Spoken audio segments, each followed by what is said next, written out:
அனைவருக்கும் வணக்கம். நம்ம இந்த வீடியோவில் என்ன பார்க்க போகிறோம் அப்படின்னா, குரூப் 2A இங்கிலீஷ் சிலபஸில் என்னெல்லாம் கொடுத்துருக்காங்க அப்படிங்கிறத இந்த சிலபஸ் டீகோடிங் அப்படிங்கிறத நம்ம பார்க்க போகிறோம். சரிங்களா? ஸோ குரூப் 2A இங்கிலீஷை பொறுத்த வரைக்கும் நம்ம ஒரு விஷயத்தை நல்லா ஞாபகம் வச்சுக்கணும். சரிங்களா? இந்த சிலபஸில் இருக்கக்கூடிய எல்லா டாபிக்ஸுமே பார்த்தோம்னா நம்ம ஆல்ரெடி ப்ரிலிம்ஸில் எல்லா கிராமரையுமே படிச்சுட்டு தான் வந்திருக்கோம். சரிங்களா? மொத்தமாக 22 டாபிக் கொடுத்துருக்காங்க. 22 டாப்பிக்குமே பார்த்தோம்னா நம்ம ப்ரிலிம்ஸில் நல்லாவே ப்ரிப்பேர் பண்ணிட்டு வந்திருப்போம். அதே டாபிக் தான் அப்படியே அதே ஸ்டாண்டர்டில் தான் நமக்கு மெயின்ஸ்லேயே ரிஃப்ளெக்ட் ஆக போகுது. ஸோ அதனால இங்கிலீஷ் நினச்சி ஃபஸ்ட்டு நம்ம பயப்பட வேண்டாம். சரிங்களா? ஆல்ரெடி ப்ரிலிம்ஸ் எழுதியிருப்பீங்க. சில பேர் என்ன பண்ணியிருப்பீங்க அப்படின்னு பார்த்தோம்னா, நமக்கு ப்ரிலிம்ஸை வந்து தமிழில் எழுதிட்டு அப்ளை பண்ணுறப்ப பை மிஸ்டேக் மெயின்ஸை இங்கிலீஷ்னு கொடுத்துருப்பீங்க. ஸோ அந்த மாதிரி இருக்கிறவங்க கூட பயப்பட தேவையில்லை. ஏன்னா இங்கிலீஷ் வந்து அவ்வளோ ஈஸி. நம்ம ஈஸியாக எடுத்துடலாம், ஈஸியாக படிச்சிடலாம், ஈஸியாக ப்ரிப்பேர் பண்ணிடலாம். பெரிய அளவில் நம்ம ரொம்ப மெனக்கிடணுன்ற அவசியம் கிடையாது. சரிங்களா? நம்ம இங்கிலீஷை டக்குன்னு முடிச்சுட்டு ஜிஎஸ்ல நிறைய டைமை ஃபோக்கஸ் பண்ண முடியும், ரீசனிங்கில் நிறைய டைம் ஃபோக்கஸ் பண்ண முடியும். சரிங்களா? ஸோ சிலபஸ்க்குள்ளே போகிறதுக்கு முன்னாடி பொதுவாக ஜென்ரலான விஷயங்களை நம்ம பார்த்தோம். நம்ம ப்ரிலிம்ஸ் சிலபஸை பொறுத்த வரைக்கும் பார்ட் ஏ அப்படின்னு சொல்லி படிச்சிருக்கோம் இங்கிலீஷை. ஓகேங்களா? அதில் பார்த்தோம்னா கிட்டத்தட்ட 21 டாபிக் இருந்திருக்கும். அது இல்லாமல் ஜென்ரல் காம்ப்ரிஹென்ஷன் அப்படிங்கிறது நமக்கு பார்ட் சியில் இருந்திருக்கும். ஓகேங்களா? ஸோ டோட்டலாக நமக்கு மெயின்ஸை பொறுத்த வரைக்கும் 22 டாபிக் வந்து கொடுத்துருக்காங்க. எவ்வளோ மார்க்குக்கு எவ்வளோ கேள்விகளை நம்ம எழுத போகிறோம் அப்படின்னு பார்த்தோம்னா, இங்கிலீஷை பொறுத்த வரைக்கும் டோட்டலாக 60 கேள்விகளை எழுத போகிறோம். ஓகேங்களா? 60 கேள்விகள் எல்லாமே பார்த்தோம்னா நமக்கு கிராமர்ல இருந்து தான் வரப்போகுது. ஸ்டாண்டர்ட் என்ன ஸ்டாண்டர்ட் அப்படின்னு பார்த்தோம்னா எஸ்எஸ்எல்சி ஸ்டாண்டர்ட் தான். அவங்களே அதை தெளிவாக மென்ஷன் பண்ணி கொடுத்துட்டாங்க. ஸோ 10வது வகுப்புக்குள்ளே இருக்கக்கூடிய கிராமர் கண்டென்ட்ஸை நல்லா எடுத்து கோ த்ரூ பண்ணாலே போதும். ஈஸியாக இந்த ஒரு 60 கொஷின் அப்படிங்கிறத ஈஸியாக அட்டன் பண்ணிடலாம். டைம் சேவ் ஆகும் நல்லா. சரிங்களா? ஸோ சிலபஸை பார்ப்போம். சிலபஸை பார்க்கறதுக்கு முன்னாடி என்ன பண்ணுவோம் அப்படின்னா, ஃபஸ்ட்டு நமக்கு இங்கிலீஷ் சிலபஸில் இருக்கக்கூடிய ஒவ்வொரு கண்டென்ட்டுக்கும், ஓகேங்களா, ஒவ்வொரு இதுக்கும் எப்படி கொஸ்டின் ஃப்ரேம் பண்ணுவாங்க அப்படிங்கிறத நம்ம பார்ப்போம். சாம்பிள் கொஸ்டினை பார்ப்போம். இந்த நிறைய பேர் தமிழ் படிச்சுட்டு இங்கிலீஷ்க்கு வந்திருப்பீங்க இல்லையா? ஸோ உங்கள் எல்லாருக்குமே ஒரு ஐடியா கொடுக்கறதுக்காக தான் இந்த செஷன். சரியா? ஸோ எப்படிலாம் கொஸ்டின் வரலாம், எப்படி ஆன்சர் பண்ணலாம், எப்படி யோசிக்கலாம், எல்லாமே நம்ம பார்ப்போம். சரிங்களா? ஸோ முதல்ல பார்த்தோம் அப்படின்னா, match the following words and phrases அப்படின்னு சொல்லி கொடுத்துருக்காங்க. முதல்ல எடுத்தோடனே நம்ம சிலபஸில் பார்த்தோம்னா ஃப்ரேசல் வேர்ப்ஸ் அப்படிங்கிறத கொடுத்துருப்பாங்க. சரியா? ஸோ இந்த ஃப்ரேசல் வேர்ப்ஸ் அப்படிங்கிறத பொறுத்த வரைக்கும் பார்த்தோம்னா நமக்கு ஸ்கூல் புக்கில் இருக்கக்கூடிய ஃப்ரேசல் வேர்ப்ஸ் அப்படிங்கிறத நல்லா படிக்கணும். சரிங்களா?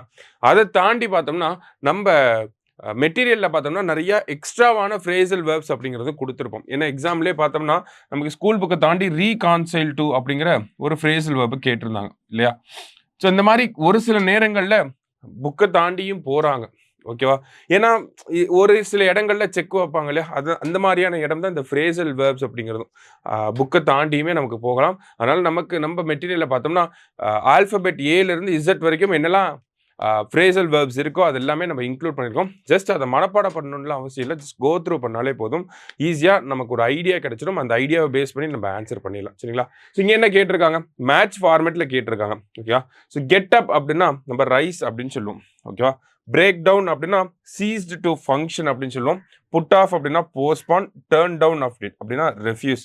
அப்போ 2413 இதில் நம்ம ஃபஸ்ட்டு 2 ஆப்ஷனை கண்டுபிடிச்சிட்டாலே இந்த இடத்துல ஆப்ஷன் எடுத்து போட்டுடலாம். சரிங்களா? 24 அப்படிங்கிறத கண்டுபிடிச்சாலே போதும், எடுத்து போட்டுடலாம். சரிங்களா?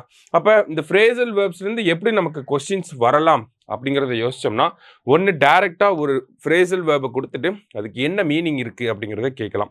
அதை தாண்டி வேறு என்ன கேட்கலாம், எப்படி கேட்கலாம்னா இந்த மாதிரி மேட்ச் ஃபார்மேட்டில் கேட்கலாம். இதையும் தாண்டி எப்படி கேட்கலாம் அப்படின்னா நமக்கு சூஸ் த கரெக்ட் பேர் அப்படின்னு சொல்லி, இல்லை சூஸ் த இன்கரெக்ட் பேர் அப்படின்னு சொல்லியும் நமக்கு இந்த ஃப்ரேசல் வேர்ப் அப்படிங்கிறத கேட்கலாம். ஏன்னா இதுக்கு முன்னாடி மற்ற டாபிக்ஸ்லேருந்து அது மாதிரி வந்திருக்கு. அதை பேஸ் பண்ணி தான் நம்மளுக்கு சொல்கிறோம். சரிங்களா? ரைட். அடுத்ததாக பார்த்தோம்னா நமக்கு சினானிம்ஸ் அப்படின்னா நமக்கு ஃபஸ்ட் இந்த வார்த்தைக்கான மீனிங் என்னங்கிறத தெரிஞ்சுப்போம். சினானிம்ஸ் அப்படின்னா சிமிலரான மீனிங் இருக்கக்கூடிய வார்த்தைகளை கண்டுபிடிக்கிறது. அதுதான் சினானிம்ஸ் அப்படின்னு சொல்லுவாங்க. ஸோ இந்த சினானிம்ஸை பொறுத்த வரைக்கும் பார்த்தோம்னா நமக்கு எங்கே படிக்கலாம் அப்படின்னா, ஸ்கூல் புக்கில் ஒவ்வொரு லெசனுக்கு பின்னாடி கிளாசரி அப்படின்னு சொல்லி கொடுத்துருப்பாங்க. ஓகேங்களா? ஸோ ஸ்கூல் புக்கில் இருக்கக்கூடிய ஒவ்வொரு கிளாசரியும் நம்ம எடுத்து படிக்கணும். ஓகேங்களா? எல்லா லெசனுக்கும், எல்லா போயமுக்கும், எல்லா சப்ளிமெண்ட்ரிக்கும் எடுத்து படிக்கணுமான்னு கேட்டால் அது பெஸ்ட் ப்ராக்டிஸாக இருக்கும். சரிங்களா?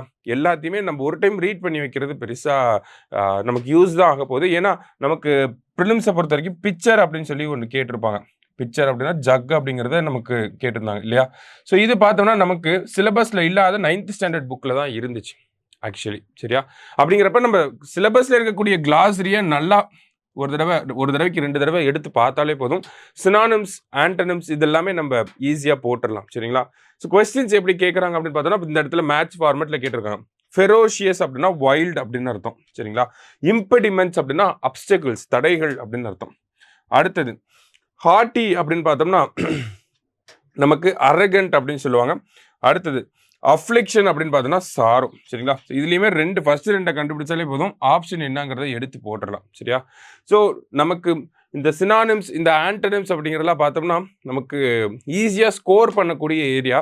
ஆனால் ஈஸியாக இந்த இடத்துல நமக்கு தெரியாத வார்த்தைகளை வச்சு நம்ம வந்து மார்க் கம்மி பண்ணவும் ட்ரை பண்ணுவாங்க. சரியா? ஸோ அப்படிங்கிறப்ப இந்த இடத்துல கொஸ்டின் எப்படி ஃப்ரேம் பண்ணலாம் அப்படின்னா டேரெக்டாக இந்த மாதிரி மேட்ச் டைப்பில் வந்து கொடுக்கலாம். அதை தாண்டி ஒரு வார்த்தை கொடுத்துட்டு அதுக்கு என்ன மீனிங் அப்படிங்கிறத கேட்கலாம். அதை தாண்டி நம்ம பார்த்தோம் இல்லையா இன்கரெக்ட் பேர், கரெக்ட் பேர் அப்படின்னு சொல்லி. ஸோ அந்த மாதிரியே நமக்கு கொடுக்கறதுக்கு வாய்ப்புகள் இருக்குது. சரியா? அடுத்ததாக பார்த்தோம்னா அடுத்தது ஆன்டனிம்ஸ். ஸோ சினானிம்ஸ்னால் இப்படி சிமிலரான மீனிங்ஸ்ன்னு பார்த்தோம்னா ஆன்டனிம்ஸ் அப்படின்னா நமக்கு டிஃப்ரெண்ட்டான மீனிங்ஸ். ஓகேங்களா? ஆப்போசிட் டேர்ம்ஸ் அப்படின்னு சொல்லுவோம். ஓகேங்களா? எதிர்ச்சொற்கள் அப்படின்னு சொல்கிறாங்களே தமிழில். ஸோ அது ஆப்போசிட்டான வார்த்தைகளை வந்து நம்ம கண்டுபிடிச்சு போடணும். சரிங்களா? இப்போ இந்த இடத்துல பாருங்க, creator of God is the creator of the universe அப்படின்னு சொல்லி கொடுத்துருக்காங்க. கிரியேட்டர் அப்படின்னா உருவாக்கக்கூடிய ஒரு நபர் அப்படின்னு அர்த்தம். ஓகேங்களா? ஸோ இப்போ இன்வென்டர் அப்படின்னாலும் கிட்டத்தட்ட கிரியேட்டர் அதே மீனிங் தான். ஆரிஜினேட்டர் அப்படின்னா முதல்ல அவர்கிட்ட இருந்து தான் வருது அப்படிங்கிறது அர்த்தம். கிட்டத்தட்ட ஒரே மீனிங் தான். ஃபார்மர் அப்படின்னாலும் முதல் அப்படிங்கிறது தான் அர்த்தம். ஸோ அதுவுமே ஒரே மீனிங் தான். இந்த இடத்துல சரியான ஆப்போசிட் டேர்ம் என்ன அப்படின்னு பார்த்தோம்னா இமிட்டேட்டர் அப்படிங்கிறது வரும். ஓகேங்களா? கிரியேட்டர் அப்படின்னா நம்ம சின்ன வயசுல டெஸ்ட்ராயர் அப்படின்னு சொல்லி படிச்சிருப்போம். உருவாக்கக்கூடியவங்க, அழிக்கக்கூடியவங்க. இந்த இடத்துல என்ன மீனிங் வருது? இந்த கொடுத்திருக்கிற ஆப்ஷன்லயே பெஸ்ட் ஆப்ஷன் எது அப்படிங்கிறத நம்ம சூஸ் பண்ணணும். அப்ப சி ஆப்ஷன் தான் பெஸ்ட் ஆப்ஷனா இருக்கு. ஏன்? கிரியேட்டர் அப்படின்னா புதுசா உருவாக்கக்கூடியவர், இமிட்டேட்டர் அப்படின்னா பார்த்து காப்பி அடிக்கக்கூடிய நபர். ஓகேங்களா? லிட்ரல் மீனிங் அதுதான். சரியா? அப்படிங்கிறப்ப இது வந்து நமக்கு ஆப்போசிட்டான டேர்மா தான் இருக்கு. லிட்ரலா இருக்கிறதுலே பெஸ்ட் ஆப்ஷன் எது அப்படிங்கிறத நம்ம சூஸ் பண்ணி போடுறோம். சரிங்களா? ஸோ சினானிம்ஸை படித்தாலே அதை பேஸ் பண்ணி நம்ம ஆன்டனிம்ஸ் அப்படிங்கிறத எழுத முடியும். அப்போ 1 படித்தா 2 எழுத முடியும். அதுதான் கணக்கு. சரிங்களா? ஸோ இதுவுமே பார்த்தோம்னா நமக்கு இந்த மாதிரி ஒரு லைனில் கொடுத்துட்டு என்ன மீனிங் அப்படிங்கிறத கேட்கலாம். அதை தாண்டி எப்படி கேட்கலாம் அப்படின்னு பார்த்தோன்னா நமக்கு ஆப்போசிட்டான டேர்ம்ஸை மேட்ச் பண்ண சொல்லலாம். அதே மாதிரி கரெக்ட் பேர், இன்கரெக்ட் பேர் அப்படிங்கிற ஃபார்மேட்லேயும் நமக்கு வரதுக்கு வாய்ப்புகள் இருக்குது. ரைட். அடுத்ததாக பார்த்தோம்னா select the correct word prefix அப்படின்னு சொல்லி கேட்டிருக்காங்க. ஸோ ப்ரிஃபிக்ஸ் சஃபிக்ஸ் அப்படிங்கிறது ஒன்றும் கிடையாது. ஓகேங்களா? ஸோ ஒரு வார்த்தை கொடுக்குறாங்க. இப்போ நோபல் அப்படின்ற ஒரு வார்த்தை எழுதுறோம் அப்படின்னா அதுக்கு முன்னாடி என்ன டேர்ம் போடலாம்? இந்த வார்த்தைக்கு முன்னாடி அதான் ப்ரிஃபிக்ஸ் ப்ரீ அப்படின்னு சொல்லி கொடுத்துருக்காங்க. இப்போ நோபல் அப்படின்னா இக்னோபல் அப்படின்னு சொல்லி போடுவாங்க. சரியா? ஸோ இந்த மாதிரி ஒரு வார்த்தைக்கு முன்னாடி என்ன வார்த்தையை போட முடியும் அப்படிங்கிறதா. ஓகேங்களா? ஸோ இந்த இடத்துல எப்படி கேட்டிருக்காங்க? Select the word with correct prefix அப்படின்னு சொல்லி கேட்டிருக்காங்க. ஸோ டேட்டட் அப்படிங்கிறதா இந்த இடத்துல டேர்ம். ஓகேங்களா? கீ டேர்ம் வந்து டேட்டட். அதுக்கு என்ன ப்ரிஃபிக்ஸ் வரும் அப்படின்னு பார்த்தோன்னா அவுட்டேட்டட் அப்படின்னு சொல்லி நம்ம சொல்லுவோம் இல்லையா? ஸோ அதுதான் கரெக்ட் ஆன்சர், அவுட்டேட்டட் அப்படிங்கிறது. ஓகேவா? ஸோ இந்த ப்ரிஃபிக்ஸ் அப்படிங்கிறது நமக்கு ஒரு வார்த்தை கொடுத்துருவாங்க. அந்த வார்த்தைக்கு முன்னாடி என்ன டேர்ம் யூஸ் பண்ணலாம் அப்படிங்கிறத கேட்பாங்க. சரியா? ஸோ இந்த மாதிரி டேட்டட் அப்படிங்கிறத கொடுத்து நமக்கு முன்னாடி கேட்டிருக்காங்க இல்லையா? ஸோ ஒரு வார்த்தையை கொடுத்துட்டு இதுக்கு முன்னாடி என்ன வரும் அப்படின்னு கேட்கலாம். இல்லை இதில் எது ஒரு 4 வேர்டை கொடுத்துட்டு ஓகேங்களா இதில் எது வந்து ஆட் ஒன் அவுட்டாக இருக்குது அப்படின்னு சொல்லி கூட கேட்கலாம். இல்லை எது ப்ரிஃபிக்ஸ் அப்படிங்கிறத செலக்ட் பண்ணுங்க அப்படின்னு சொல்லலாம். இந்த மாதிரி. ஓகேவா? ஸோ இதை தாண்டி நமக்கு வேறு மாதிரி கொஸ்டின்ஸ் வராது. சரியா? அடுத்ததாக பார்த்தோம்னா சஃபிக்ஸ். அதே ஃபார்மெட்டில் தான் சஃபிக்ஸ் அப்படிங்கிறதே கேட்க முடியும். சஃபிக்ஸ் அப்படிங்கிறது பார்த்தோம்னா நமக்கு ஒரு வார்த்தையை எழுதிட்டு ஓகேங்களா அதுக்கு பின்னாடி என்ன சேர்க்க போகிறோம் அப்படிங்கிறதா சஃபிக்ஸ். ப்ரிஃபிக்ஸ்னா முன்னாடி, சஃபிக்ஸ்னா வந்து பின்னாடி. சரியா? இப்போ இங்கே என்ன கொடுத்துருக்காங்க? Select the word with correct suffix அப்படின்னு சொல்லி கேட்டிருக்காங்க. ஸோ பிரேக் அப்படிங்கிறதா இந்த இடத்துல பேஸ் வேர்ட். ஓகேங்களா? ஸோ பிரேக் அப்படின்னா பிரேக்கபிள் அப்படின்னு நம்ம சொல்கிறோம். ஓகேங்களா? ஸோ பிரேக்கபிள் அப்படிங்கிறதா கரெக்ட் ஆன்சர் இந்த இடத்த பொறுத்த வரைக்கும். ஸோ இதுலேயுமே பார்த்தோம்னா ப்ரிஃபிக்ஸில் எப்படி ஒரு வார்த்தையை கொடுத்துட்டு அதுக்கு முன்னாடி என்ன வரும் அப்படிங்கிறத ஆப்ஷன்ஸில் கொடுக்கலாம். அதே மாதிரி தான் சஃபிக்ஸ்லேயும் ஒரு வார்த்தையை கொடுத்துட்டு பின்னாடி என்ன வரும் அப்படிங்கிறத கேட்கலாம். இல்லை 4 சஃபிக்ஸை கொடுத்துட்டு இதில் ஆட் ஒன் அவுட் எது அப்படிங்கிறத கேட்கலாம். அதை தாண்டி எது செலக்ட் த கரெக்ட் சஃபிக்ஸ்னு இதே மாதிரியான ஃபார்மேட்லையும் நமக்கு கொஸ்டின்ஸ் வரலாம். சரிங்களா? இல்லை ஒரு ப்ரிஃபிக்ஸ் ஒரு சஃபிக்ஸை கொடுத்துட்டு ஃபர்ஸ்ட் ஸ்டேட்மெண்ட் வந்து ப்ரிஃபிக்ஸாக இருக்குது, செகண்ட் ஸ்டேட்மெண்ட் சஃபிக்ஸாக இருக்குது, அப்படி கூட கேட்கறதுக்கு வாய்ப்புகள் இருக்குது. சரியா? ரைட். அடுத்ததாக பார்த்தோம்னா ஆர்டிகல்ஸ் அப்படிங்கிறது. ஓகேங்களா? ஸோ இந்த ஆர்டிகல்ஸ் அப்படிங்கிறதுலாம் இந்த இடத்துல கொஞ்சம் கிராமர் கான்செப்ட்ஸ் அப்படிங்கிறது அப்ளை ஆகும். சரிங்களா? பெரிய லெவல்லாம் ஒன்றும் இல்லை. ஆர்டிகல் அப்படின்னா நமக்கு 3 விஷயங்கள் வரும். ஏ அண்ட் அண்ட் த அப்படிங்கிறது தான் ஆர்டிகல்ஸ் அப்படிங்கிறத நம்ம சொல்லுவோம். ஓகேங்களா?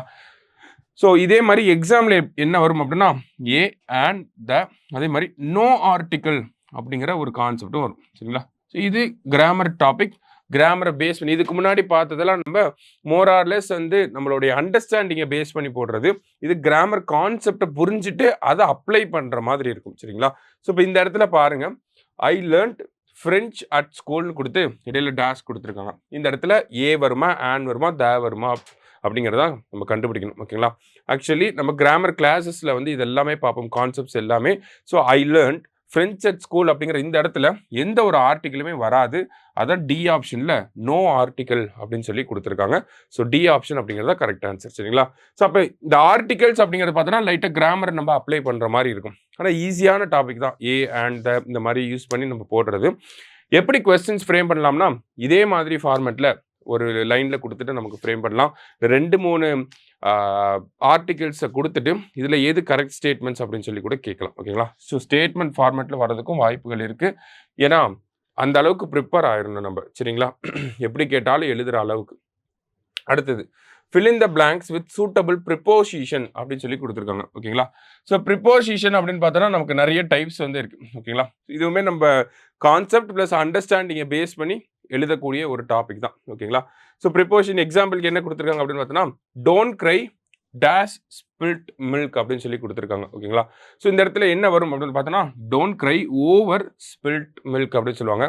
த cat is the book is on the table அப்படின்னு சொல்கிறது. அந்த இடத்துல ஆன் அப்படிங்கிறது ஒரு ப்ரிப்போசிஷன். ஓகேங்களா? So the bridge is the dam is constructed across the river அப்படின்னு சொல்லுவோம். இந்த இடத்துல அக்ராஸ் அப்படிங்கிறது பார்த்தோம்னா ஒரு ப்ரிப்போசிஷன். இந்த மாதிரி வரக்கூடிய வார்த்தைகளை தான் நம்ம ப்ரிப்போசிஷன் அப்படின்னு சொல்லுவோம். ஸோ கேட்குறப்ப இது வரைக்கும் பார்த்தோம்னா இதே மாதிரி ஒரு சிங்கிள் லைனில் கொடுத்துட்டு டேஷ் போட்டு தான் நமக்கு கொடுக்குறாங்க ப்ரிப்போசிஷன் அப்படிங்கிறது. இந்த மாதிரி ஃபார்மேட்டு தான் மோரார்லெஸ் 90% வரும். இதை தாண்டி வருது அப்படின்னா ஸ்டேட்மெண்ட் வைஸில் ஏதாவது ஒன்று கேட்கலாம். ஓகேங்களா? ஆனால் மோஸ்ட்டாக இந்த டைப்பில் இப்படியே தான் வரும் ப்ரிப்போசிஷன் அப்படிங்கிறலாம். அடுத்ததாக பார்த்தோம்னா நமக்கு கொஸ்டின் டேக் அப்படிங்கிறது one of the easiest topic. ஆனால் நமக்கு ட்விஸ்ட் பண்ணக்கூடிய ஏரியாவுமே இந்த கொஸ்டின் டேக் தான். ஏன்னா எக்ஸப்ஷனல் கேசஸ் அப்படின்னு சொல்லி கொஞ்சம் இருக்கும். இங்கிலீஷ் லாங்குவேஜை பொறுத்த வரைக்கும் நமக்கு நார்மலான ஏரியாஸில் கொஸ்டின் கேட்குறத விட இந்த மாதிரி எக்ஸப்ஷனல் கேசஸ் அப்படின்னு சொல்லி இந்த டாப்பிக்லேருந்து தான் அதிகமாக கேட்பாங்க. சரியா? ஸோ அப்போ ஒரு 10 கண்டிஷன் இருக்குது. இந்த 10 கண்டிஷனை நம்ம அண்டர்ஸ்டாண்ட் பண்ணிக்கிட்டோம் அப்படின்னா ஈஸியாக போட்டுடலாம். சரியா? So children run here and there to catch the ball அப்படின்னு சொல்லி கொடுத்துருக்காங்க. ஓகேவா? இப்போ children run here and there to catch the பால்னா அதுக்கு என்ன கொஸ்டின் டேக் வரும் அப்படின்னா டோன்ட் தே அப்படின்னு வரும். ஓகேங்களா? இந்த சில்ட்ரன் அப்படிங்கிறது ப்ளூரல் ஃபார்மில் இருக்கனால டோன்ட் தே அப்படின்னு சொல்லி போடும். ஓகேங்களா? So he is a doctor isn't he அப்படின்னு நம்ம சொல்கிறோம் இல்லையா? ஸோ அப்போ ஒரு பாசிட்டிவ் ஸ்டேட்மெண்ட்னா நெகட்டிவ் கொஸ்டின் டேக், நெகட்டிவ் ஸ்டேட்மெண்ட்னா பாசிட்டிவ் கொஸ்டின் டேக் அப்படிங்கிறத போடுவோம். இந்த இடத்துல ஆம் வந்துச்சுன்னா என்ன கொஸ்டின் டேக் போடுறது, இந்த மாதிரி ஒரு சில எக்ஸப்ஷனல் கேசஸ் அப்படிங்கிறது இருக்கும். அதை நல்லா பார்த்துக்கிட்டாலே போதும். கொஸ்டின் டேக்லேருந்து எப்படி கேட்டாலும் எழுதிடலாம். சரிங்களா? ஈஸியான டாபிக் தான். ஓகேவா? ரைட். அடுத்ததாக பார்த்தோம்னா நமக்கு டென்சஸ். ஸோ டென்சஸை நினச்சி நிறைய பேர் வந்து பயப்படுவீங்க. ஆனால் இருக்கிறதுல ஈஸியான டாபிக் தான் டென்சஸ்லாம். ஓகேங்களா? டென்சஸில் வந்து நம்ம மிஸ்டேக் பண்ணுற அளவுக்கு இருக்காது. ஓகே, பேசிக்காக நம்ம அந்த ரூல்ஸை நல்லா படிச்சுட்டோனாலே போதும். ஈஸியாக டென்சஸ் ஆன்சர் பண்ணிடலாம். அதே மாதிரி பார்த்தோம்னா நம்ம பாடசாலை கிளாஸஸில் பொறுத்த வரைக்கும் டென்சஸை எப்படி அப்ரோச் பண்ணணும்னு சொல்லி அதுக்கே தனி ஷார்ட்கட்ஸ்லாம் வந்து இருக்குது. சரிங்களா? ஸோ அந்த ஷார்ட்கட்ஸை நீங்கள் அப்ளை பண்ணி பார்த்தீங்கனாலே போதும். டென்சஸ் அப்படிங்கிறது ரொம்ப ரொம்ப ஈஸி. சரிங்களா? ஸோ இந்த இடத்துல my grandfather days news everyday அப்படின்னு சொல்லி கேட்டிருக்காங்க. So my grandfather watches news everyday. ரெகுலராக நடக்கக்கூடிய விஷயங்களுக்குலாம் சிம்பிள் ப்ரெசன்ட் டென்ஸ் அப்படிங்கிறத போடுவோம். ஸோ அதே கான்செப்ட் தான் இங்கேயுமே அப்ளை ஆயிருக்கு. ஸோ ஃபுல்லாகவே ரூல்ஸை பேஸ் பண்ணி வரக்கூடிய கண்டென்ட் தான் இந்த டென்சஸ் அப்படிங்கிறது. ஸோ அது கொஞ்சம் நம்ம பார்த்துக்கணும். சரிங்களா? ரைட். அடுத்ததாக பார்த்தோம்னா நமக்கு செலக்ட் த கரெக்ட் வாய்ஸ் அப்படின்னு சொல்லி கேட்டிருக்காங்க. ஸோ இது வந்து பார்த்தோம்னா நமக்கு ஆக்டிவ் வாய்ஸ், பாசிவ் வாய்ஸ் அப்படின்னு சொல்லி ஒரு டாபிக் இருக்கு இல்லையா? ஆக்டிவ் வாய்ஸ், பாசிவ் வாய்ஸ் அப்படின்னு சொல்லி அதை பேஸ் பண்ணி வருது. ஸோ இதை பொறுத்த வரைக்கும் ஒரே ஷார்ட்கட் தான். ஓகேங்களா? நமக்கு பாசிவ் வாய்ஸ் அப்படின்னா நமக்கு பொதுவாகவே பை வந்துச்சுன்னா பாசிவ் வாய்ஸ் அப்படின்னு சொல்லுவாங்க. ஒரு சில நேரங்களில் இந்த பை வராமையே கூட நமக்கு பாசிவ் வாய்ஸ் வரும். ஆனால் எல்லா டைமுமே பார்த்தோம்னா இந்த பி வெர்ப் ப்ளஸ் V3 அப்படிங்கிற இந்த ஃபார்மேட்டில் தான் நமக்கு பாசிவ் வாய்ஸ் அப்படிங்கிறது இருக்கும். எல்லா இடத்துலையுமே பாசிவ் வாய்ஸ் அப்படின்னா be verb plus V3 format தான். இப்போ உதாரணத்துக்கு இங்கே பார்ப்போம். All the letters dash by them. பைன்னு வந்துச்சு, நமக்கு பாசிவ் வாய்ஸுங்கிறது தெரிஞ்சிருச்சு. இப்போ பாசிவ் வாய்ஸ்னால் என்ன ஃபார்மேட்ல இருக்கணும்? பி வேர்ப் இருக்கணும், V3 ஃபார்மேட்டில் இருக்கணும். ஓகேவா? பி வேர்பில் என்னெல்லாம் இருக்குது? Is, am, are, was, were, be, been, being அப்படிங்கிறதுலாம் நமக்கு பி வேர்ப். ஓகேங்களா? ஸோ அப்போ அதில் என்னெல்லாம் இருக்குது? ஆர் போஸ்டட் அப்படிங்கிறது இருக்குது. பி வேர்ப் ப்ளஸ் V3 அப்படின்னு சொல்லி இருக்குது. அடுத்ததாக பார்த்தோம்னா ஆர் பீயிங் போஸ்டட் அப்படின்னு சொல்லி இருக்கு. இது நமக்கு வராது, ஏன்னா B verb plus V3 format இருக்கணும், இது வராது. ஓகேங்களா? Be verb plus V3 format, அடுத்தது be verb plus V3 format. ஓகேங்களா? ஸோ இந்த இடத்துல பார்த்தோம்னா ஸோ எல்லாமே B verb plus V3 format அப்படிங்கிறத நம்ம எடுத்துட்டோம், இங்கெல்லாம் வருது அப்படின்னு சொல்லி. சரிங்களா? ஸோ இதில் நமக்கு வேர்ப் ஃபார்ம் அப்படிங்கிறது போஸ்டட்னு இருக்கு. போஸ்டட்னு வரப்ப இங்கே ப்ரெசன்ட் டென்ஸ் அப்படிங்கிறது வராது, இங்கேயும் வராது. அப்போ வேர் போஸ்டட் அப்படிங்கிறது தான் கரெக்ட் ஆன்சர். ஓகேவா? இப்போ பி வேர்ப் ப்ளஸ் V3 ஃபார்மேட்டை வச்சு நம்ம இந்த ஆக்டிவ் வாய்ஸ், பாசிவ் வாய்ஸ் இது எல்லாமே வந்து போட்டுடலாம். சரியா? அடுத்ததாக பார்த்தோம்னா நமக்கு இன்ஃபினிட்டிவ். ஓகேங்களா? இருக்கல ஈஸியான டாபிக் அப்படின்னு பார்த்தோம்னா இன்ஃபினிட்டிவ், ஜெரண்ட் அப்படிங்கிறதுலாம் ஈஸியான டாபிக்ஸ். ஓகேங்களா? டூ போட்டு எழுதுனா அது இன்ஃபினிட்டிவ். ஓகேங்களா? Children love to play with the dolls அப்படிங்கிறதா. ஓகேங்களா? டேரெக்டாக இந்த மாதிரி ஃபார்மேட்டில் தான் நமக்கு வரும். சரிங்களா? So children love to do போட்டு எழுதுனா இன்ஃபினிட்டி. அடுத்ததாக பார்த்தோம்னா ஜெரண்ட் அப்படிங்கிறது ஐஎன்ஜி ஃபார்மேட்டில் வந்துச்சு அப்படின்னா நமக்கு ஜெரண்ட். ஓகேங்களா? அதே மாதிரி ஒரு சப்ஜெக்டில் நமக்கு எப்பயுமே நவுன் தான் வரும். ஓகேங்களா? ஸோ ஒரு வேர்ப் ஃபார்மேட் வந்து நவுன் ஃபார்மேட்டில் வந்துச்சு, வேர்ப் வந்து நவுன் ஃபார்மேட்டில் வந்துச்சு அப்படின்னா அதை வந்து நம்ம ஜெரண்ட் அப்படின்னு சொல்லுவோம். ஸோ இந்த இடத்துல ஃப்ளையிங் அப்படிங்கிறது flying guides is my hobby. ஓகேங்களா? ஸோ நமக்கு இந்த ஃப்ளையிங் அப்படிங்கிறது சப்ஜெக்டில் வருது. இந்த ஃப்ளையிங் அப்படிங்கிறது V1 ING இருந்தாலுமே இது வந்து ஒரு நவுன் ஃபார்மேட்டில் வரனால நம்ம இதை ஜெரண்ட் அப்படின்னு சொல்லி சொல்கிறோம். ஸோ இதை இன்னமா நம்ம டீப்பாகவே நம்ம கிளாஸஸில் பார்ப்போம். சரிங்களா? அடுத்ததாக பார்த்தோம்னா பார்ட்டிசிபிள் அப்படின்னு சொல்கிறாங்க. பாஸ்ட் டென்ஸில் நமக்கு இந்த இடத்துல கொடுத்துருக்காங்க. சரிங்களா? So my dress needs to be ironed அப்படிங்கிறதா கரெக்ட் ஆன்சர். இதை நம்ம படித்தாலே போட்டுடலாம். சரியா? பெரிய அளவில் ஒன்றும் இருக்காது. இன்ஃபினிட்டிவ், ஜெரண்ட், பார்ட்டிசிபிள் அப்படிங்கிறது ஒரே மாதிரி ரிலேட்டடான டாபிக்ஸ் தான். ஸோ நம்ம அதை ஒரே கிளாஸஸில் பார்த்துருவோம். சரிங்களா? ஆனால் பெரிய அளவில் பேனிக் ஆகிற அளவுக்குலாம் இந்த டாபிக்ஸில் ஒன்றும் இல்லை. சரிங்களா? மொத்த கிராமர்லையுமே பேனிக் ஆகிற அளவுக்கு எதுவுமே இருக்காது. சரியா? நெக்ஸ்ட் ஒன் பார்த்தோம்னா சென்டென்ஸ் பேட்டர்ன் அப்படிங்கிறத கொடுத்துருக்காங்க. சப்ஜெக்ட், வெர்ப், ஆப்ஜெக்ட் அப்படிங்கிறது நம்ம சின்ன வயசில் படிச்சிருப்போம். SVOA அதெல்லாம் படிச்சிருப்போம் இல்லையா? ஸோ அதுதான். ஓகேங்களா? இந்த இடத்துல பார்த்தோம்னா அந்த நீம் ட்ரீஸ் ஆர் யூஸ்ஃபுல் அப்படின்னு சொல்லி கொடுத்துருக்காங்க. அப்போ இதை நம்ம பிரிக்கணும். இந்த நீம் ட்ரீஸ் அப்படிங்கிறது சப்ஜெக்ட், ஆர் அப்படிங்கிறது வெர்ப். நம்ம பார்த்தோம் பி வேர்ப்ல வரக்கூடியது தான் இந்த ஆர் அப்படிங்கிறது. யூஸ்ஃபுல் அப்படின்னு கொடுத்துருக்காங்க. இந்த இடத்துல தான் நம்ம கன்ஃபியூஸ் ஆகும், ஓ வருமா சி வருமா அப்படிங்கிறது. ஏன்னா இந்த ரெண்டு ஆப்ஷன்ல ஏதாவது ஒன்று தான் வரும். ஓகேவா? ஸோ யூஸ்ஃபுல் அப்படிங்கிறது எதை சொல்றாங்க? இந்த நீம் ட்ரீஸ் தான் யூஸ்ஃபுல் அப்படின்னு சொல்றாங்க. அப்போ இந்த வார்த்தை நமக்கு சப்ஜெக்டோட ரிலேட் ஆகி வருது. அந்த மாதிரி ரிலேட் ஆகி வந்துச்சுன்னா அதை காம்ப்ளிமெண்ட் அப்படின்னு சொல்லி சொல்லுவோம். சரிங்களா? ஸோ SVC அப்படிங்கிறது தான் இந்த இடத்துல கரெக்ட் ஆன்சராக இருக்கும். ஸோ இதில் பார்த்தோம்னா அட்ஜங்க்ட் அப்படிங்கிறது இருக்கு, சப்ஜெக்ட், வேர்பு, ஆப்ஜெக்ட்லேயே பார்த்தோம்னா நமக்கு டைரக்ட் ஆப்ஜெக்ட் இருக்கு, இன்டைரக்ட் ஆப்ஜெக்ட் இருக்கு. அதை தவிர நமக்கு காம்ப்ளிமெண்ட் அப்படிங்கிறது இருக்கு. சரிங்களா? இது எல்லாமே இருக்கலே ஈஸியான டாபிக்னா SVOC இந்த ஒரு சென்டென்ஸ் பேட்டர்ன் அப்படிங்கிற டாபிக் தான். ஸோ பெரிய அளவில் நமக்கு கொஸ்டின்ஸும் இதே ஃபார்மேட்டில் இருக்கும். சென்டென்ஸை கொடுத்துட்டு சென்டென்ஸ் பேட்டர்னை கண்டுபிடிக்க சொல்லுவாங்க, அவ்வளோதான். சரிங்களா? அடுத்தது ஹோமோஃபோன்ஸ் அப்படிங்கிறது. ஹோமோஃபோன்ஸ் அப்படின்னா நமக்கு ஒரே மாதிரி சவுண்ட் இருக்கக்கூடிய வார்த்தைகள், ஸ்பெல்லிங் டிஃபர் ஆகும் ஆனால். சரிங்களா? ஸோ இந்த இடத்துல பாருங்க, கவுன்சில், கவுன்சில், கவுன்சிலர், கவுன்சில், இது எல்லாமே ஒரே மாதிரி வார்த்தை. இப்போ கவுன்சிலர் வேற மாதிரி, கவுன்சில், கவுன்சில், கவுன்சில் அப்படிங்கிறது ஒரே மாதிரி ப்ரொனவுன்ஸ் பண்ணக்கூடிய வார்த்தைகள், ஆனால் ஸ்பெல்லிங் அப்படிங்கிறது டிஃப்ரெண்ட். ஸோ இந்த இடத்துல நிறைய பேர் கன்ஃபியூஸ் ஆவாங்க. சரிங்களா? ப்ராக்டிஸ் பண்ணாதான் இந்த ஏரியாவை நம்ம வந்து கரெக்டாக போட முடியும். The teacher gave council to the students. Council அப்படின்னா ஒரு அட்வைஸ் அப்படின்னு அர்த்தம். ஓகேங்களா? இந்த கவுன்சில் அப்படின்னா ஒரு எல்டர்லி குரூப் அப்படின்னு அர்த்தம். சரிங்களா? ஸோ அந்த மாதிரி ஒவ்வொரு வார்த்தைக்கும் பின்னாடி இருக்கக்கூடிய அர்த்தங்களை புரிஞ்சு நம்ம போடலாம். ஸோ இந்த ஒரு விஷயம் அப்படிங்கிறது நமக்கு ஸ்டேட்மெண்ட் ஃபார்மேட்ல கேட்டிருக்காங்க. லாஸ், அடுத்தது லாஸ்ட் அப்படிங்கிற இந்த வார்த்தையை வச்சு நமக்கு ஸ்டேட்மெண்ட் ஃபார்மேட்ல கேட்டிருக்காங்க. ஸோ அதனால இதை கொஞ்சம் நல்லாவே ப்ரிப்பேர் பண்ணணும். சரிங்களா? ஸோ எப்படி கொஸ்டின் கேட்கலாம்னா இந்த மாதிரி சிங்கிள் லைனராக கேட்கலாம், இல்லை ஸ்டேட்மெண்ட் ஃபார்மேட்டில் கேட்கலாம். ஸ்டேட்மெண்ட் ஃபார்மேட்டில் தான் இப்போ ரீசன்ட் டைம்ஸில் வந்துகிட்டு இருக்கு. சரிங்களா? அடுத்தது எரர் ஸ்பாட்டிங். ஓகேங்களா? Articles, preposition, noun, verb, objective, adverb இதெல்லாம் நம்ம எடுத்தோன்னே இதுதான் நம்ம பார்ப்போம் கிராமர்னு வரப்போ. சரிங்களா? ஸோ அதை பேஸ் பண்ணி நம்ம எரர் ஸ்பாட் பண்ணணும். இப்போ இந்த இடத்துல பார்த்தோம்னா iron is useful than any other metal அப்படின்னு சொல்லி கொடுத்துருக்காங்க. ஆக்சுவலி என்ன வந்திருக்கணும் அப்படின்னு பார்த்தோம்னா iron is more useful than any other metal அப்படின்னு சொல்லி வந்திருக்கணும். சரிங்களா? ஸோ அப்போ நமக்கு இந்த இடத்துல இன்னொரு செக் என்ன வைப்பாங்க அப்படின்னு பார்த்தோம்னா, நமக்கு ஏ ஆப்ஷன்ல வந்து டி அப்படின்னு குடுத்திருப்பாங்க. பி ஆப்ஷன்ல வந்து சின்னு குடுத்திருப்பாங்க. சி ஆப்ஷன்ல ஏன்னு குடுத்திருப்பாங்க. டி ஆப்ஷன்ல வந்து பின்னு குடுத்திருப்பாங்க. ஸோ அப்ப நமக்கு இந்த இடத்துல தான் மிஸ்டேக்குன்னு தெரியும். சி அப்படிங்கிறத நம்ம இந்த சிய போட்டோம்னா மாட்டிப்போம். இந்த சி தான் போடணும். கரெக்ட்டா? ஸோ இந்த மாதிரியான செக் வைப்பாங்க. நம்ம ஆன்சர் எல்லாமே கண்டுபிடிச்சுட்டு மார்க் பண்றப்ப தப்பு பண்ணிருவோம். ஸோ இந்த இடத்துல கேர்ஃபுல்லா இருக்கணும். சரியா? அடுத்ததா பார்த்தோம்னா, செலக்ட் த கரெக்ட் சென்டென்ஸ் அப்படின்னு சொல்லி கேட்டிருக்காங்க. ஸோ இந்த ஒரு டாபிக் அப்படிங்கிறது பார்த்தோம்னா, நம்ம படிச்ச கிராமரை அப்ளை பண்ற மாரி இருக்கும். எல்லா கிராமரையும். வெர்ப் கரெக்ட்டா இருக்கா? டென்ஸ் கரெக்ட்டா இருக்கா? ஆக்டிவ் வாய்ஸ், பாசிவ் வாய்ஸ்ல இருக்கா? அதெல்லாம் பேஸ் பண்ணி நம்ம போடணும். சரிங்களா? ஸோ இந்த சென்டென்ஸை பொறுத்தவரைக்கும் பார்த்தோம்னா, there are some milk in the cup அப்படின்னு சொல்லி குடுத்திருக்காங்க. அடுத்ததா பார்த்தோம்னா, there is some milk in the cup. There were some milk in the cup. அடுத்தது there has some milk in the cup அப்படின்னு சொல்லி குடுத்திருக்காங்க. ஸோ என்ன வரும் அப்படின்னு பார்த்தோம்னா, there is some milk in the cup அப்படிங்கிறதா வரும். சரிங்களா? ஸோ இதுதான் கரெக்ட் ஆன்சர் நமக்கு. இது நம்ம படிச்ச கிராமரை அப்ளை பண்ணி போடுற மாரி இருக்கும். சரியா? அடுத்தது பார்த்தோம்னா, அடுத்தது ஆட் வேர்ட்ஸ். இதுவுமே நமக்கு இந்த எரர் ஸ்பாட்டிங் மாரி ஆட் வேர்ட்ஸ் அப்படிங்கிறதும் இதே தான் கான்செப்ட் தான்.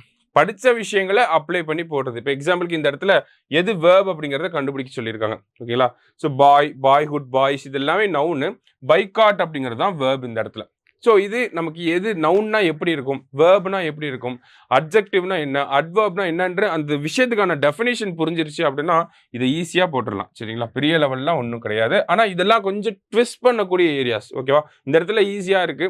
இதோட கஷ்டமாவும் கேட்கறதுக்கு வாய்ப்புகள் இருக்கு. ஏன்னா நம்ம மெயின்ஸ்ன்றனால கண்டிப்பா ஒரு சில இடங்கள் கஷ்டமாக தான் வரும். அடுத்தது சிங்குலர் ப்ளூரல். ஓகேங்களா? ஸோ இந்த சிங்குலர் ப்ளூரல் அப்படிங்கிறத பொறுத்த வரைக்கும் பார்த்தோம்னா, நம்ம சின்ன வயசுலேருந்தே படிச்சது தான். சைல்டுனா சில்ட்ரன். சில்ட்ரனே ஆல்ரெடி ப்ளூரல் ஃபார்ம் தான். இந்த மாதிரி தான் நம்ம படிச்சிருப்போம். இதுல கொஸ்டின் அப்படிங்கிறது எங்க இருந்து வரும் அப்படின்னு பார்த்தோம்னா, இந்த இடத்துல பார்த்தீங்கன்னா டீருக்கு ப்ளூரல் ஃபார்ம் கேட்டிருக்காங்க. டீருக்கு டீர் அப்படிங்கிறது தான் ப்ளூரல் ஃபார்ம். இந்த மாதிரி எக்ஸெப்ஷனலா நிறைய விஷயங்கள் இருக்கு. ஓகேங்களா? ஸோ இந்த எக்ஸெப்ஷனல் கேசஸ் அப்படிங்கிறதுல தான் நமக்கு கொஸ்டின்ஸ் அப்படிங்கிறது வரும் கண்டிப்பா. ஓகேவா? ஃபர்னிச்சர்னா ஃபர்னிச்சர், லக்கேஜ்னா லக்கேஜ் அப்படியே தான் வரும். ஸோ இந்த மாதிரியான விஷயங்கள் இருந்தால் கொஸ்டின் அப்படிங்கிறது ப்ளூரல் ஃபார்ம் சிங்குலர் ப்ளூரல்ல வந்து கேட்பாங்க. அதே மாதிரி ஸ்டேட்மெண்ட்டாகவும் கேட்கறதுக்கு வாய்ப்புகள் இருக்கு. அடுத்தது இதுக்கப்புறம் வரதெல்லாம் நமக்கு ஈஸியாக தான் இருக்கும். ஓகேங்களா? ஸோ சிம்பிள் சென்டென்ஸ் என்ன அப்படிங்கிறத கண்டுபிடிக்க சொல்லியிருக்காங்க. சிம்பிள், காம்பவுண்ட், காம்ப்ளெக்ஸ் அப்படின்னு சொல்லி ஒரு டாபிக் இருக்கு. ஓகேங்களா? இது ஈஸியான டாபிக் தான். இருக்கலே ஈஸியான டாபிக் தான் இந்த சிம்பிள், காம்பவுண்ட், காம்ப்ளெக்ஸ் தான். காம்பவுண்ட் அப்படின்னா அதுக்கு ஒரு ஷார்ட்கட் இருக்கு. காம்ப்ளெக்ஸ் அப்படிங்கிறத நம்ம காம்பவுண்ட்ல இருந்து எடுத்துரும். சிம்பிள் சென்டென்ஸ் அப்படின்னா நமக்கு இன்ஸ்பைட் ஆஃப், டிஸ்பைட் ஆஃப் இந்த மாதிரி இந்த ஈவெண்ட் ஆஃப், அந்த அக்கவுண்ட் ஆஃப் இந்த மாதிரி எல்லாம் வரது எல்லாமே நம்ம சிம்பிள் சென்டென்ஸ் அப்படின்னு சொல்லி ஈஸியாக ஐடென்டிஃபை பண்ணிடலாம். அந்த வகையில் பார்க்குறப்ப அஸ் இட் இஸ் ரெய்னிங் அப்படிங்கிறது அந்த ஃபார்மேட்டில் வரும் நமக்கு. சரிங்களா? ஸோ அதனால இதுதான் இந்த இடத்துல நமக்கு சிம்பிள் சென்டென்ஸ். ஏன்னா இங்கே ஒரு கன்ஜங்ஷன், இங்கே ஒரு கன்ஜங்ஷன், இங்கே ஒரு கன்ஜங்ஷன் இருக்கு. ஸோ கன்ஜங்ஷன் இல்லாத சென்டென்ஸ் எது அப்படின்னு பார்த்தோம்னா சி ஆப்ஷன் தான். ஸோ அதனால அதுதான் ஆன்சர். இந்த மாதிரி நம்ம கொஸ்டினை பார்த்தோன்னே போட்டுடலாம். சிம்பிள், காம்பவுண்ட், காம்ப்ளெக்ஸ்லாம். இப்போ காம்பவுண்டில் ஒரு எக்ஸாம்பிள் பார்ப்போம். ஸோ காம்பவுண்ட் அப்படிங்கிறது பார்த்தோம்னா நமக்கு ஃபேன் பாய்ஸ் அப்படிங்கிற ஒரு ஷார்ட்கட்டை பேஸ் பண்ணி போட்டுடலாம். ஓகேங்களா? ஃபேன் பாய்ஸ் அப்படிங்கிறது ஸ்கூல் புக்லேயே படிச்சிருப்பீங்க. For A for and, not, அடுத்தது பி ஃபார் பட், அடுத்தது ஆர், அடுத்தது எட்டு, எஸ் ஃபார் சோ அப்படின்னு சொல்லுவாங்க. ஃபேன் பாய்ஸ் அப்படின்னு வரும். ஓகேங்களா? Compound words. ஸோ இந்த மாதிரி கன்ஜங்ஷன் உள்ள இருந்துச்சுனாலே அது காம்பவுண்ட் வேர்ட்ஸ் தான். எக்ஸாம்பிளுக்கு இந்த இடத்துல ஆர் அப்படிங்கிறது இருக்கு. ஆர் அப்படிங்கிறது நமக்கு ஃபேன் பாய்ஸ்ல வரும். ஃபேன் பாய்ஸ்ல வந்துச்சு அப்படின்னா இதுதான் காம்பவுண்ட் சென்டென்ஸ். ஓகேவா? ஸோ இதுதான் இப்படிதான் நமக்கு கேட்பாங்க. 4 சென்டென்ஸை கொடுத்துட்டு எது காம்பவுண்ட் சென்டென்ஸ், எது காம்ப்ளெக்ஸ் சென்டென்ஸ் அப்படிதான் கேட்பாங்க நமக்கு. ஸோ இது வரைக்கும் அப்படிதான் கேட்டிருக்காங்க. இதுக்கப்புறமும் அப்படிதான் கேட்பாங்க. ஸோ காம்ப்ளெக்ஸ் சென்டென்ஸ் அப்படின்னு பார்த்தோம்னா நம்ம சொன்னோம் இந்த ஈவெண்ட் ஆஃப், இன்ஸ்பைட் ஆஃப்லாம் வந்துச்சுன்னா நமக்கு வந்து பீயிங் கிளவர் இது எல்லாமே பார்த்தோம்னா சிம்பிள் சென்டென்ஸ். ஓகேங்களா? 3 சிம்பிள் சென்டென்ஸ். நமக்கு வென் அப்படிங்கிற கன்ஜங்ஷன் வந்திருக்கு. அதாவது ஃபேன் பாய்ஸ்ல வராம வேற ஏதாவது கன்ஜங்ஷன் வந்துச்சு அப்படின்னா அது நம்ம காம்ப்ளெக்ஸ்னு சொல்லுவோம். அதான் நம்ம ஈஸியா ஞாபகம் வச்சுக்கிறதுக்கு, ஈஸியா டக்குன்னு டைம் சேவ் பண்ணி போடுறதுக்கு. ஓகேங்களா? ஷார்ட்கட் படி போடுறதுக்கு இதுதான் கரெக்ட். ஸோ வென் அப்படிங்கிறது தான் கரெக்ட் ஆன்சர். சரிங்களா? ஃபேன் பாய்ஸ்ல வராம வேற கன்ஜங்ஷன் வந்துச்சுன்னா அது காம்ப்ளெக்ஸ். ஃபேன் பாய்ஸ் வந்துச்சுன்னா காம்பவுண்ட். அதை தாண்டி வந்துச்சு அப்படின்னா நமக்கு சிம்பிள் சென்டென்ஸ். அடுத்தது டிகிரிஸ் ஆஃப் கம்பேரிசன். ஸோ இது இருக்கிறதுல ஈஸியான டாபிக் தான். Positive, comparative, superlative. Tall, taller, tallest அப்படின்னு சொல்லி படிச்சிருப்போம். சரிங்களா? ஸோ இது பாசிட்டிவ், இது கம்பேரிட்டிவ், இது சூப்பர்லேட்டிவ். கம்பேரிட்டிவ்னா இஆர்னு வரும், சூப்பர்லேட்டிவ்னா இஎஸ்டின்னு வரும். சரிங்களா? இதுதான் பாசிட்டிவ், கம்பேரிட்டிவ், சூப்பர்லேட்டிவ் அப்படிங்கிறது. அப்போ இந்த இடத்துல பாசிட்டிவ் டிகிரி என்ன இருக்கு? இந்த இடத்துல கிளவரஸ்ட்னு வந்திருக்கு, கிளவரர்னு வந்திருக்கு, ஒஸ்ட்னு வந்திருக்கு. இந்த இடத்துல சோ குட் ஆஸ் அப்படின்னு சொல்லி வந்திருக்கு. ஸோ பாசிட்டிவ் அப்படின்னா ஆஸ் அப்படிங்கிறது வரும், சோ அஸ் அப்படிங்கிறதும் வரும். சரிங்களா? இது ரெண்டும் வந்துச்சுன்னா நமக்கு பாசிட்டிவ். ஸோ அஸ் அப்படிங்கிறது வந்திருக்கு. ஸோ இது வந்து ஒரு பாசிட்டிவ் சென்டென்ஸ். அதே மாதிரி பார்த்தோம்னா மோர் பியூட்டிஃபுல் அப்படின்னு சொன்னா அது வந்து கம்பேரிட்டிவ், மோஸ்ட் பியூட்டிஃபுல் அப்படின்னு சொன்னா அது சூப்பர்லேட்டிவ். ஓகேங்களா? எஸ்டின்னு வந்தாலே நமக்கு சூப்பர்லேட்டிவ் தான். சரியா? ஸோ இது ஒரு டைப் ஆஃப் சென்டென்சஸ். இதே மாதிரி தான் கொஸ்டின் இருக்கும். ஒரு சென்டென்ஸை கொடுத்துட்டு 4 சென்டென்ஸ் கொடுத்துட்டு அதில் எது கம்பேரிட்டிவ் அப்படின்னு சொல்லி கேட்பாங்க. இப்போ இந்த இடத்துல பார்த்தோம்னா ஷார்ட்டர் இஆர்ல முடிஞ்சிருக்கு. அப்போ இதுதான் நமக்கு கம்பேரிட்டிவ். ஆப்ஷன் டி அப்படிங்கிறது தான் இந்த இடத்துல நமக்கு கரெக்டாக ஆன்சராக இருக்கும். ஏன்னா ஹரி இஸ் ஷார்ட்டர். ஏன்னா மோஸ்ட்ங்கிறது சூப்பர்லேட்டிவ், பிக்கஸ்ட் அப்படிங்கிறது சூப்பர்லேட்டிவ், அஸ் அப்படின்னு சொல்லி வந்திருக்கு. அப்போ இது வந்து பாசிட்டிவ் டிகிரி. கம்பேரிட்டிவ் டிகிரி என்னன்னு கேட்டிருக்காங்க, ஷார்ட்டர் அப்படிங்கிறது தான் கரெக்ட் ஆன்சர். சரியா? ரைட். அடுத்ததாக பார்த்தோம்னா இந்த இடத்துல சூப்பர்லேட்டிவ் டிகிரி என்னன்னு கேட்டிருக்காங்க. David is the fastest bowler in the world அப்படின்னு கொடுத்துட்டு சென்டென்ஸ் கொடுத்துட்டு என்ன டிகிரின்னு கேட்டிருக்காங்க. இப்போ ஃபாஸ்டஸ்ட் எஸ்டியில் முடிஞ்சிச்சுன்னா நமக்கு அது வந்து சூப்பர்லேட்டிவ். ஸோ ஆப்ஷன் சி அப்படிங்கிறதா கரெக்ட் ஆன்சர். சரிங்களா? வேற என்ன இருக்கு அப்படின்னு பார்த்தோம்னா பிளெண்டிங் வேர்ட்ஸ் அப்படின்னு சொல்லி கொடுத்துருக்காங்க. ஸோ இதெல்லாம் ஈஸியான டாபிக். ஓகேங்களா? பெரிய அளவில் நமக்கு டாபிக், கிராமர், கான்செப்ட் எதுவுமே இல்லை. ஓகேங்களா?